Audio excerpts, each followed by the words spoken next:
Welcome to the Bhavani astrology and వాస్తు.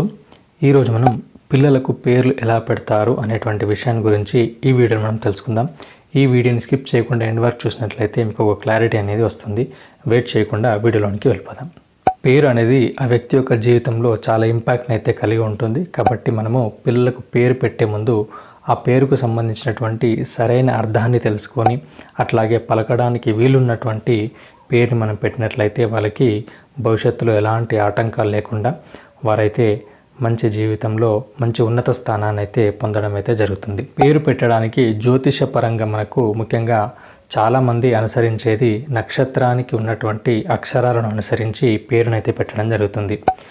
ఎవరైతే శిశువు జన్మిస్తారో ఆ జన్మించినటువంటి శిశువు చంద్రుడు ఏ నక్షత్రంలో ఉంటారో అది ఆ నక్షత్రం వారికి జన్మ నక్షత్రం అవుతుంది. శిశువు జన్మించినటువంటి నక్షత్ర పాదానికి సంబంధించినటువంటి అక్షరాన్ని అయితే మామూలుగా సూచించడం అయితే జరుగుతుంది. మనకు ఉన్నటువంటి 27 నక్షత్రాలకు మనకు ఒక్కొక్క నక్షత్రానికి 4 పాదాలు అయితే ఉండడం అయితే జరుగుతుంది. ఈ 4 పాదాలు అంటే 27 × 4 108 పాదాలు అయితే ఉండడం జరుగుతుంది. 108 అక్షరాలను అయితే నిర్ణయించడం అయితే జరిగింది. ఈ అక్షరాలను అనుసరించి శిశువు ఏ నక్షత్రంలో ఏ పాదంలో జన్మించాడో ఆ పాదానికి నిర్ణయించినటువంటి అక్షరాన్ని అయితే ఆ శిశువుకు పేరైతే పెట్టడం అయితే జరుగుతుంది. ఇది ఒక రకమైనటువంటి పద్ధతి. అట్లాగే మరి సాధారణంగా జ్యోతిష ప్రకారం శిశువుకు పేరు ఎలా పెట్టాలి అనేటువంటి సందేహం అయితే రావడం అయితే జరుగుతుంది. సో అట్లాంటి మనము పేరు పెట్టే ముందు ముఖ్యంగా లగ్నాధిపతిని అట్లాగే దశమాధిపతిని పరిశీలించాల్సి ఉంటుంది. అట్లాగే లగ్నంలో ఉన్నటువంటి గ్రహాలను దశమంలో ఉన్నటువంటి గ్రహాలను పరిశీలించాల్సి ఉంటుంది. లగ్నంలో ఉన్నటువంటి గ్రహం లేదా దశమంలో ఉన్నటువంటి గ్రహం ఈ 2 గ్రహాల్లో ఉత్తరోత్తర ఎవరైతే బలవంతులు ఉంటారో వారికి సంబంధించినటువంటి నక్షత్రాల యొక్క అక్షరాలతో కూడా మనం పేరైతే పెట్టడం అయితే జరుగుతుంది.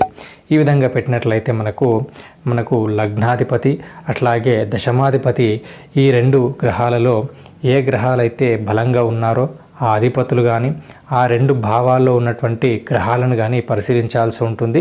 కొన్ని సందర్భాల్లో లగ్నంలో ఎలాంటి గ్రహం ఉండకపోవచ్చు, అట్లాగే దశమ స్థానంలో కూడా ఎలాంటి గ్రహం అయితే ఉండకపోవచ్చు. అలాంటి సందర్భాల్లో లగ్నాధిపతిని అట్లాగే దశమాధిపతిని పరిశీలించాల్సి ఉంటుంది. ఈ 2 గ్రహాలు ఆ జాతకంలో ఎలా స్థితి పొందాయో ఆ స్థితులను అనుసరించి ఉత్తరోత్తర ఎవరైతే బలవంతులు ఉంటారో వారికి సంబంధించినటువంటి నక్షత్రాల యొక్క అక్షరాలను అయితే పేరుగా పెట్టడం అయితే జరుగుతుంది. సో ఈ విధంగా మనము ఈజీగా పేరు ఏ విధంగా పెట్టాలి, ఏ నక్షత్రంతో పెట్టాలి, నక్షత్రానికి అక్షరాలు ఏ విధంగా మనము సూచించడం జరిగింది అనేటువంటి విషయాన్ని స్క్రీన్ మీద కనిపిస్తున్నటువంటి ఈ చార్ట్లో మనకైతే 27 నక్షత్రాలకు సంబంధించినటువంటి అక్షరాలు అయితే డిస్ప్లే చేయడం జరుగుతుంది.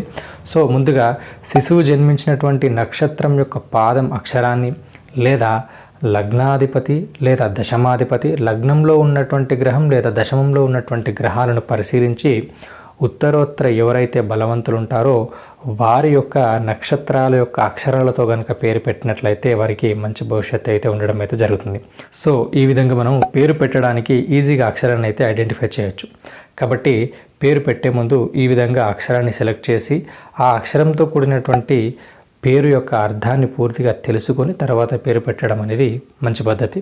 Thank you for watching this video.